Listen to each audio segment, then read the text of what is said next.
All right, we are ready for the last homework video for week 8. And this is L'Hopital's rule. And it's kind of nice to be past the word problems for the week and get to something that I think is a little bit more logical, a little easier to do. So basically, this rule has to do with when you have rational functions. And remember, rationals just look like fractions. So we have a numerator and a denominator. So every time you're using this rule, you're taking the limit of something with a numerator and a denominator. And we did this before, but we would either simplify or we would just do direct substitution. But what's going to happen on these is every time you try to do direct substitution, you're going to end up with 0 over 0 or infinity over infinity or infinity over 0.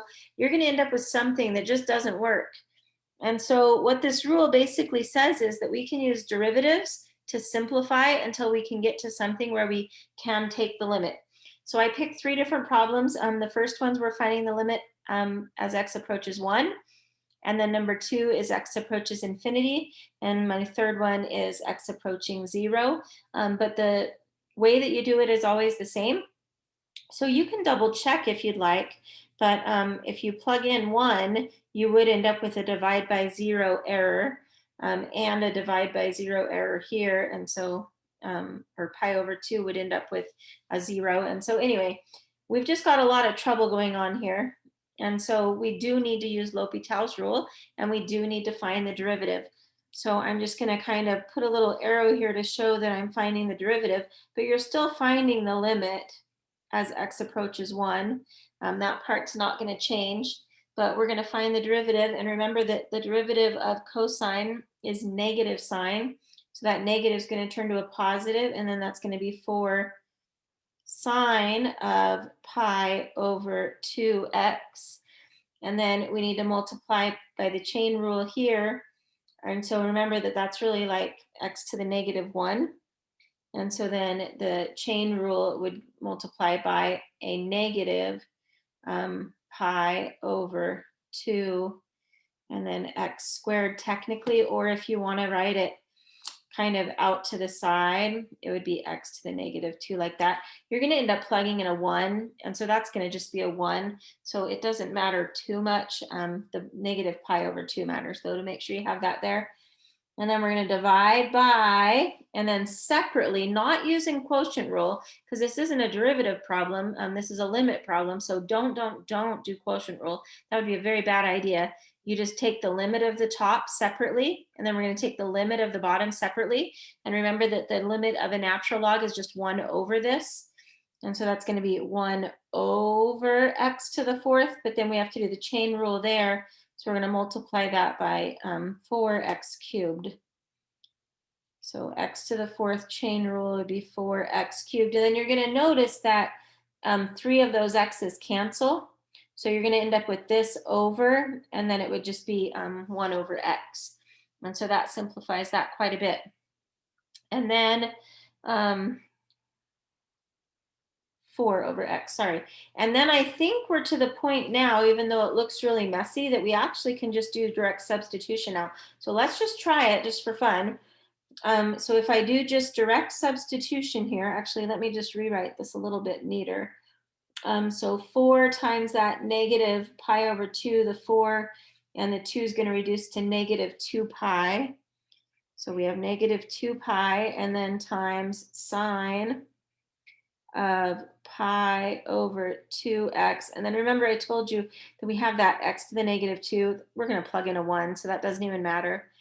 And then for this denominator, when I cancel those 3 x's, that would be 4 over x. Okay, and now we're finding that limit as x approaches 1. So now let's try direct substitution and see if it works a little better. So on the bottom, I can already see that we've made a lot of progress, because 4 divided by 1 is just 4.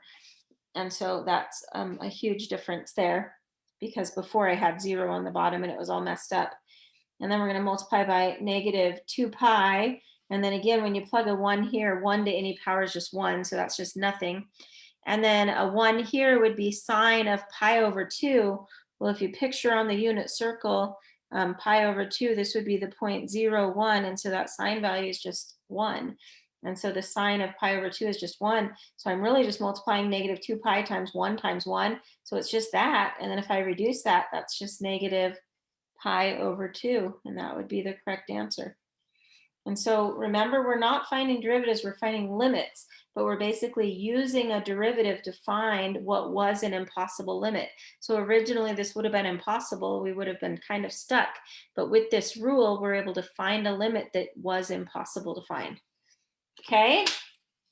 So then I picked one where we're plugging in infinity.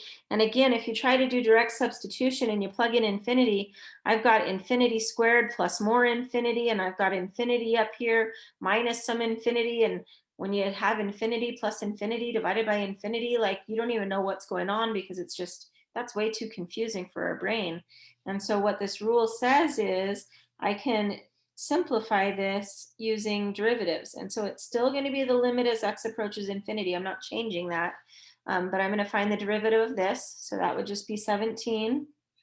And then the derivative of e to the x is just e to the x, but then I've got to do the chain rule. So I've got to bring that down.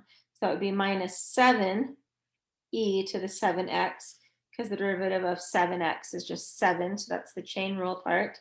And then not using the quotient rule, just doing L'Hopital's rule. So bringing this over here, the derivative of 2x squared is 4x, and the derivative of 18x is just 18. And then you would think we're getting closer, but the problem is this is still negative infinity, and I'm dividing it by infinity, but is this more infinity or is this more infinity? And again, it's just kind of complicated. And so I'm not sure yet, because really it's still infinity over infinity, and I can't find the limit of that. And so what I'm going to do is I'm going to go one more time, and I'm going to apply L'Hopital's rule again, and I'm going to do the derivative again, which is going to be what you do whenever you're left with something where it's what's called indeterminate. I can't figure it out. We're going to go again. So the derivative of 17 is just 0, so that goes away. And then chain rule here means I'm going to multiply by 7 again. So that's going to turn into a negative 49 e to the 7x. And then divided by, and now that just turns into a 4. So now I'm to where I can think about this logically. If I plug in infinity, then I've got a negative number times infinity. So that's really just negative infinity, because e is a number, it's like 2.7 something. So if I take that to infinite numbers, that's huge. E to infinity is like huge infinity, but I'm multiplying it by a negative. So I've got negative infinity divided by 4. Well, when you have infinity and you divide it by 4, you've still got infinity. So a negative divided by a positive is just a negative infinity. That 4 doesn't really change it. And again, that's just thinking limits, right? Infinity divided into 4 pieces is just 4 different infinities. And so that would be the answer on that one. Okay, and then the last one I picked is where we're finding the limit as x approaches 0. And again, if I plug a 0 in here, I've got some trouble. So this would be one of those ones where originally we couldn't find it, but now we can. So we're going to use L'Hopital's rule, and we're going to say, okay, well, I can fix this. If I use a derivative, then maybe it'll simplify this so that I can actually find the limit. Right now I can't, but maybe I can. Okay, so I'm gonna take the derivative of negative 2x, which is just negative 2.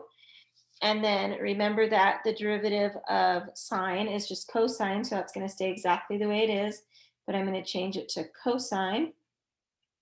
And then the derivative of the denominator, bring that 3 down front, is 27x squared. And then you just try, I mean, maybe it'll work. So try the 0 and we fail. And so we're still dividing by 0. So I still can't do this. So I'm just going to go again. So the limit as x approaches 0. So we're going to take the derivative of that numerator. Well, now that negative 2 just kind of goes away. And the derivative of cosine is negative sine. So that's going to be a negative 2 sine of x. And then the derivative down here, bring that 2 down front. Oh, that's probably like a 54x. And if I try to do direct substitution, we fail again. And so that just means I've got to keep going. So the limit as x approaches 0, the derivative of sine is just cosine. So I'm just going to keep that as negative 2 cosine of x. And then finally, we make progress. The derivative of 54x is just 54. So now try your direct substitution. And notice I tried it every step, but it failed and it failed and it failed, but now I bet it works. The cosine of 0 is over here, and that is the 0.10, so the cosine is just 1. So that's -2 times 1. So that's -2 over 54, which reduces to -1/27. And that would be a right answer. Okay, so a little bit easier on your brain than the word problems probably were. Just don't be afraid to keep going and not quit, and apply L'Hopital's rule to find those limits. Hope that helps, guys.